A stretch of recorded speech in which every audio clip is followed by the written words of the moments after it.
Hello, and welcome to Andy Dennert's Reality Blurred. I'm the aforementioned Andy, the creator of Reality Blurred, and a writer who believes in the power of true stories. Every week I'll take you behind the scenes of reality TV and my writing.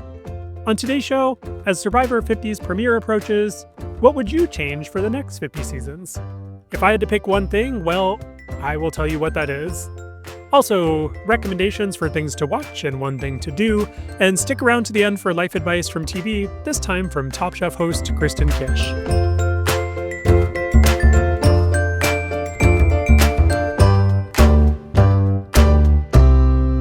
Thank you so much for joining me. I'm glad to be here with you. Let's jump right into analyzing the analysis, the department where I look more closely at a show and or my critiques of it. And in this case, it's both, and we're talking about Survivor. Survivor Season 50 is just about a week away now. It will be kicking off on February 25th with a 3-hour premiere. We have the largest cast in the show's history. We have celebrities. We have ludicrous twists. It's going to be a wild ride, and I'm sure one that I will have a lot to celebrate and a lot to complain about, just based on the fact that Mr. Beast is in it, and I don't understand why. Also, there's some kind of Jimmy Fallon thing, and I'm already mad about that. That's part of the fun of being a Survivor fan, kind of like it's fun being a sports fan. I have no idea what it's like to be a sports fan, so I'm just pretending that they're the same thing. But the idea is, you love a team, and even when they do stupid shit, you still root for them, you still watch. And even when they're not that great, you still watch anyway and hope that they'll become better. That's exactly how I feel about Survivor. It has lasted for 50 seasons and 25 plus years now, and it has kept my attention from that very first episode to this day. I will watch it until it is on no more, or until I am on this planet no more. It is just the kind of show that I think has a great central conceit and formula that works. And it also works because what happens around that central formula has changed and evolved enough to keep things fresh and interesting without getting rid of the integrity in that center. Now, it's gotten close to damaging that center, I would say, a few times, but has been smart enough to back away. The producers, the showrunners, the people in charge of the show, it's now Jeff Probst. It's been other people in the past, obviously Mark Burnett at the beginning, but they've made tweaks and changes and then backed away from things that were bad ideas. One such example of a bad idea came at the start of the new era. Survivor 41 had this ridiculous hourglass twist where they basically reversed what happened with a challenge and completely upended the game that way. And there was a player on that season, Danny McRae, who talked about after the fact, we didn't actually see this on Survivor, that he, in the moment, told Jeff Probst that this was not a good idea. And I'm going to read directly to you from something he said in an interview with TV Line. Quote, "It was very important for me to let him," that's Jeff Probst, "know that the integrity of the game is at risk when you are the host and you're able to lie to the contestants." That's something actually, to the show's credit, to Jeff Probst's credit, they backed away from and didn't do again. Also in Survivor 41, we had what I think is one of the best changes of the show's life, which is making the casts more diverse in terms of people, their backgrounds, their ethnicities, their sexual orientations, their gender identities. It was just much broader than it ever had been before. Part of that came from CBS's mandate then to make sure that its reality TV show casts on all of CBS were no longer any more than 50% white people, which huge change from shows that had been mostly all white people for years, though Survivor was definitely better than other shows. But certainly at the beginning of Survivor's life, it was a show like so many others where you have like maybe one black man, one black woman, and now we're done. That's diverse, and we can just have the rest white people. So Survivor did a better job, but has done an even better job since season 41 of having a cast. And that's really made the game better, I think, because you have people coming from all different perspectives, not just about the game, but from their life and how to play, etc. That mandate, by the way, no longer in place, thanks to changes in ownership and leadership at CBS, but Survivor is still committed to it, and I'm glad about that because it does make for a better show. So Just in season 41, we can see two examples: bad idea, good idea, something that the show dropped, something that the show is keeping. And that's why Survivor, I think, again, works so well, is its ability to be malleable, to allow those kind of things to change, but still holding tight to that core idea. We're putting people out here on a beach. They're hungry, they're tired, they're sleeping on bamboo and sand. They're competing in ridiculous physical challenges, and they're also trying to play essentially a human game of chess and figure out how to outmaneuver everyone else. So it's they who end up at the end trying to get the votes of the people that they were responsible for voting off. Really smart structure. You don't last 50 seasons if you don't have a good game, a good format, and Survivor does. I was thinking about the question that I posed in the intro after I talked to Sandra Diaz-Twine, a two-time Survivor winner. She is on another reality show right now, Fox's Extracted, so I interviewed her, and I was reminded of something I saw her post online earlier this year. I can't remember where it exactly was. I'm 99% sure it was her. I apologize for the lack of attribution here, but the basic idea was just a question of, like, what one thing would you change about Survivor if you could? That was interesting because of how limiting it was, and there's such a range of possibilities here. Like, you could go really narrow and say, like, I would have actual rewards again, like put them on a yacht for a night and give them a shower, or give them a bunch of Charmin toilet paper and a porta potty so they don't have to go in the ocean anymore, or in in holes that they dig in the jungle. I guess that's not even that narrow. You could get even more narrow and say, like, we should have, always two tribes at the beginning of each season instead of three, which has been the preference of Jeff Probst. And this new era is to do three. So there's only six people on a tribe, something I'm not too fond of. But would that be the one thing that I would change? Like, you might also go bigger. Maybe you think Jeff Probst should be replaced. I actually don't. I love him as host in general. I wish he would tone down some things. For example, narration during the challenges, his exposition, just talking nonstop about everything that's happening is a little too much, or a lot too much, really, for me, but I don't want him to go anywhere. Maybe you want the show to leave Fiji and go somewhere else. By the way, the reason it's in Fiji right now, and probably forever, or at least until they get a better offer, is because they get nearly half of their production spend back in terms of rebates from the Fijian government. Plus, they basically have all these permanent locations now for tribal council, for challenge builds, for they take over an entire hotel for the crew so they don't have to put up a tent city and live in tents. And so there's all kinds of reasons why it's not going to move, but we're dreaming here, so let's think about it. I am so curious to hear what things you would want to change. What would be that one thing if you had to pick? How narrow, how broad, whatever it is, what would that be? Over the years, I've definitely written a lot about this. Again, sometimes it's just in the context of a recap and a single thing that happens. Sometimes it's in the context of a season and being frustrated by something. I was just looking through the history of things that I've written on Reality Blurred, and back in 2016, so 10 years ago, I wrote an open letter: Dear Jeff Probst, thanks for Survivor. Please change these three things. And I noted at the beginning that I wrote that he'd murdered Survivor back in 2013, which is something that I wrote after the Brandon Hance episode, which to me signaled a real change in direction in terms of how the show was thinking about drama and casting and other things. I still stand by that, even though obviously my prediction about, not prediction, but like, it was obviously a little melodramatic to say that he'd actually murdered the show, because clearly it's alive and well now. But it mentioned things in that article, three things. Number one, please stop yelling during the challenges. So in 10 years, that hasn't changed. Um, I realized that when I was thinking, what is my one thing, that it's actually a version of what I wrote here 10 years ago for number two, which says, let tribal council and all stories unfold naturally. And so I talked about how things get dragged out to create television, like people who are being medically evacuated, that Jeff is like producing while he's on camera, and that is frustrating to watch. That has continued to happen. And I mean, on the one how level, it's like a sign of a good producer to be able to host a show while thinking about what is this show going to look like while it's on TV. On the other hand, it's also kind of pulling everyone out of the moment and not letting reality just unfold, because now we have to talk about reality unfolding, and that's not as interesting to me in general. So what I realized I would change is the editing.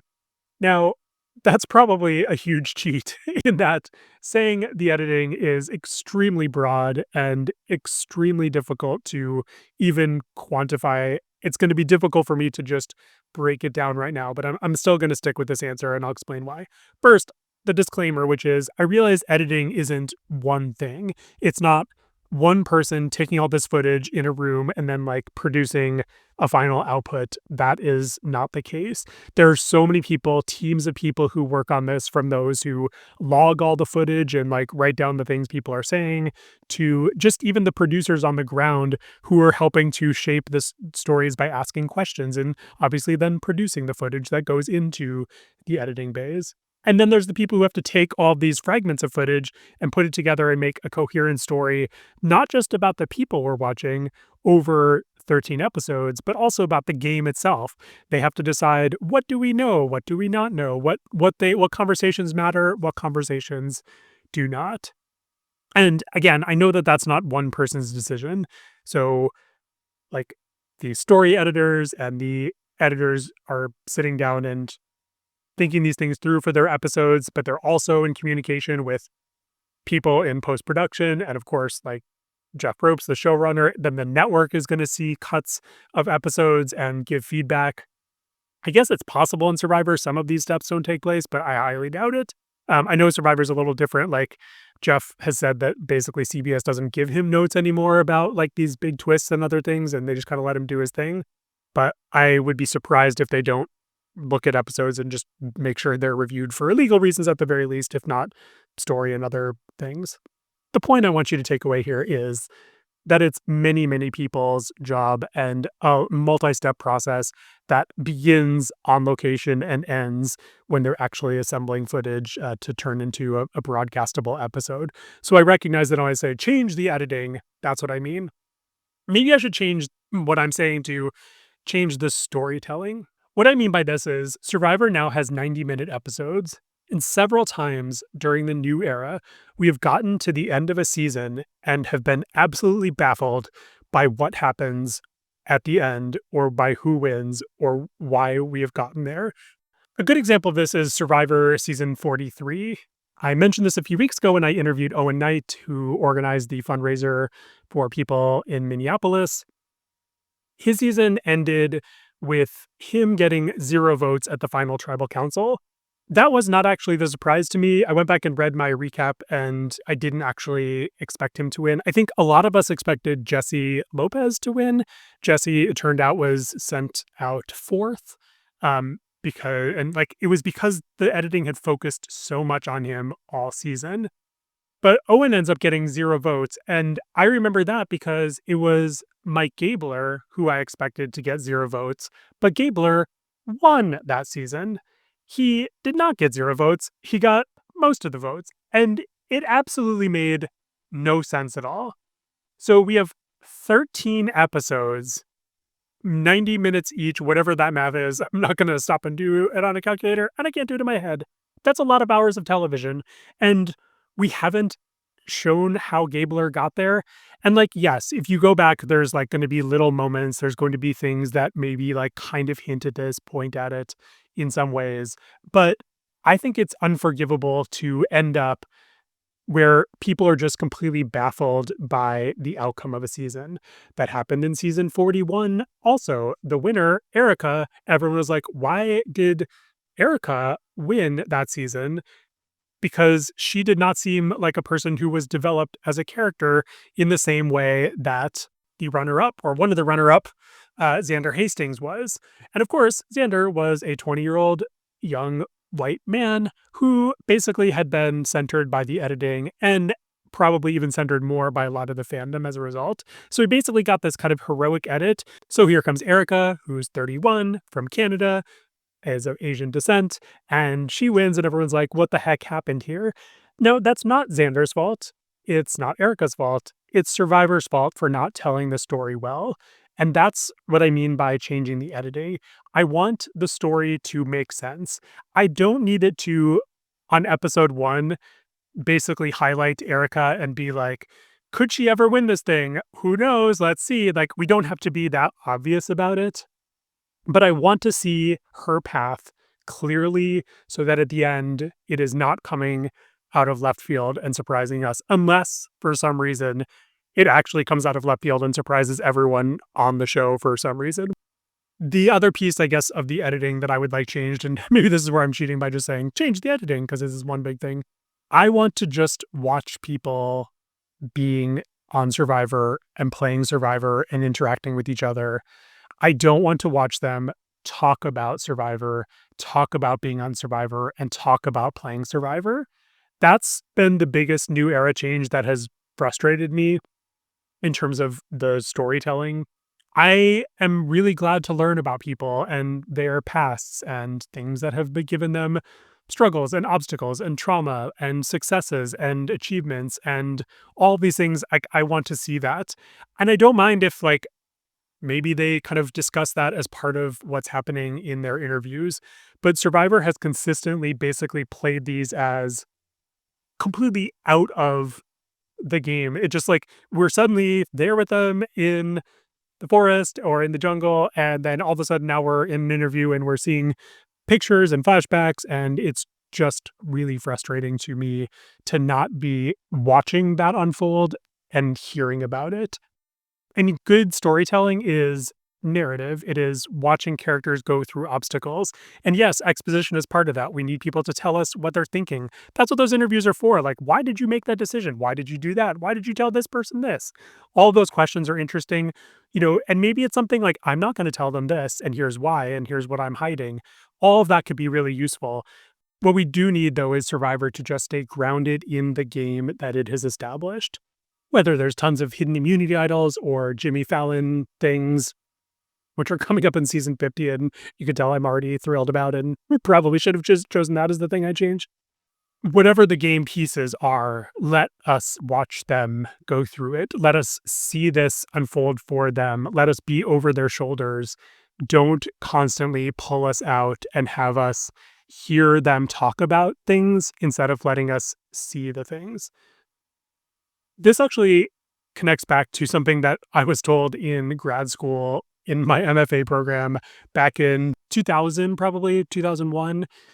I was in a workshop at Bennington in my MFA program, and I'd written this essay, submitted it, everyone read it, and we're around a table. It's like two classes, a fiction class or a nonfiction class, two faculty members, two very well-esteemed writers. Everyone's talking about my work. I'm just listening to what they're saying. And I forget who this person was, but I will always be grateful to them because what they said to me was, you are writing as if we are on a train with you and you have pulled down all of the shades on the windows and you are telling us what is happening outside. Just lift the shades up and let us actually look out the window. That advice has obviously stuck with me for 25 years now, so it has played a role in my writing, and I'm, try to implement it whenever I can. And I think it also just really does connect to what I think about Survivor when it does these kinds of moments. It feels like there is amazing stuff out the window, and yet we're having to listen to someone talk about it instead of just seeing it. So letting us see what's happening is what I want that edit to do. And that's what I will try to do in my writing, even to this day, and make sure that I'm not subjecting my readers to the thing that annoys me when Survivor subjects me to it. Okay, on to recommendations where I share things that are bringing joy and entertainment into my life. First up, Reality Check Inside America's Next Top Model on Netflix, a three-part documentary series, whatever you want to call it. I would say bringing joy is probably a little too much here because it's a difficult watch in many ways, but it does a really good job of giving space to people who were on America's Next Top Model, these young women, to talk about their experience and what they went through, particularly in terms of production and then in terms of how it affected their lives afterwards. You can read some examples in my review, which I'll link to in the show notes or episode description here.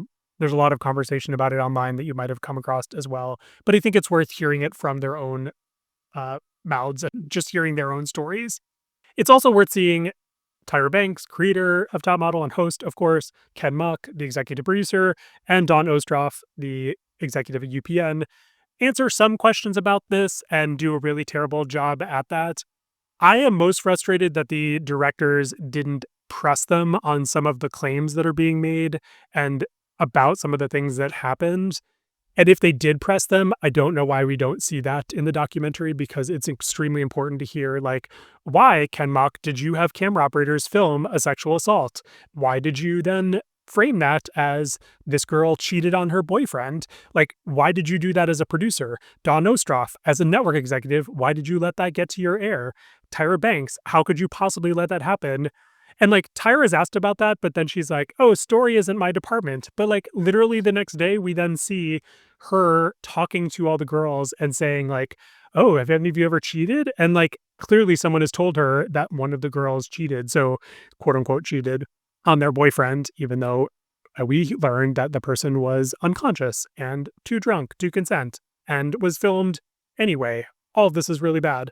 And no one presses Tyra on that. And so Tyra does not come off well. She sounds self-absorbed and delusional as usual about this stuff, even though the show does a really good job of also explaining why Top Model was so groundbreaking and how she really probably had good intentions at first and how it went off the rails. But I want to know more from the people who are responsible for it, why that happened. So absolutely recommend this to hear from the people themselves and also to watch, I guess, the lack of accountability.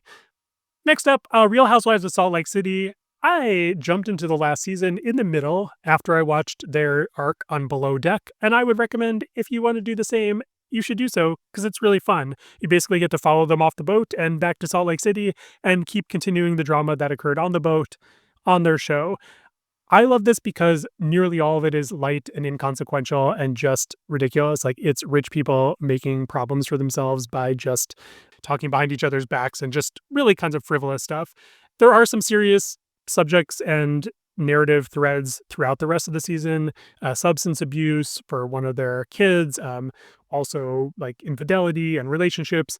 So I'm not minimizing those when I say that for the most part, it's like light, stupid, and just kind of fun to see these women just kind of like make drama for our entertainment and make each other miserable, which is also fun. So Real Housewives of Salt Lake City, if you liked the Below Deck arc and you want to continue it. And then finally, I'm going to recommend colonoscopies. Go get one. If you're 45, get one right away. If you haven't gotten one before, you should get one. I got mine when I was 45, and I really would like one every year. Yet that's not how this works, I guess, because I remember watching the episode of The Today Show where Katie Couric got her colonoscopy after her husband died of colon cancer. And just like seeing these gallon jugs of the stuff she had to drink and use the bathroom, and just like, it was just the laxatives, and it just seemed really awful. Honestly, when I did that, it was pretty easy, and things have, I guess, changed a lot. Like, my doctor gave me really good kind of like step-by-step guidelines. So I kind of cut back on fiber and other things. And so by the time it came to drink those 2 small bottles that I had, which did not taste great, I will admit, it was relatively simple. I was just hungry the day I could only drink water, essentially. So not a difficult process at all. Why am I mentioning this in a reality TV podcast? It's because on Wednesday night, February 18th, 2026, Fox is re-airing The Real Full Monty, which is a special I've actually not watched, so I'm not really recommending that. The reason they're doing that is to honor one of its cast members, James Van Der Beek, who died last week at age 48. He's just a few months older than me, or was, and he had colorectal cancer, and it wasn't caught early enough, and he died. It's the same thing that killed Chadwick Boseman, who was 43 when he died, and he was dealing with that while he was filming Black Panther and other films. It's bad, and it can be caught, and please get yourself screened, whoever you are, wherever you're hearing this. I realize that health insurance and medical systems are complicated, but do your best to take care of yourself so you're here for a long period of time. Okay, that's everything for today. Thank you so much for listening.